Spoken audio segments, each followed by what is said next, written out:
The fall of Europe was a tragedy. The nations that had once been the center of the world had fallen, their people left to suffer the consequences of their leaders' failures.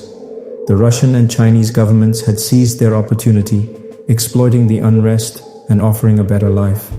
The people of Europe had been left with no choice but to accept their fate, and in doing so, they had lost everything that once made them great. The world was in chaos. In the aftermath of the failed assassination attempt on the German Prime Minister in 2037, the world powers were left scrambling for answers. The Germans were quick to point fingers, accusing the usual suspects, Russia and China, of orchestrating the attack. But both nations vehemently denied any involvement, claiming that they had no need for war and that their focus was on peaceful coexistence, and also pointed out that their respective countries had experienced significant economic growth and prosperity after forming their own collective alliances. Joining our collective has brought economic prosperity and stability to every nation that has joined us, the Chinese premier declared in a televised address to the nation.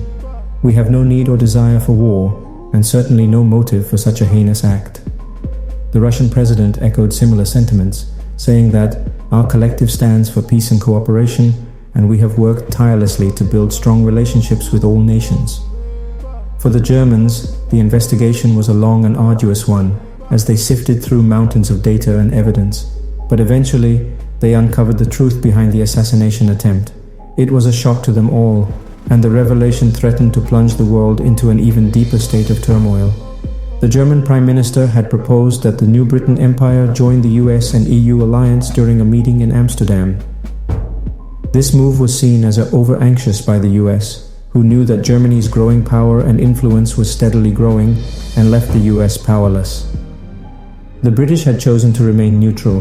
The Germans saw this as a lost opportunity to further solidify their alliance.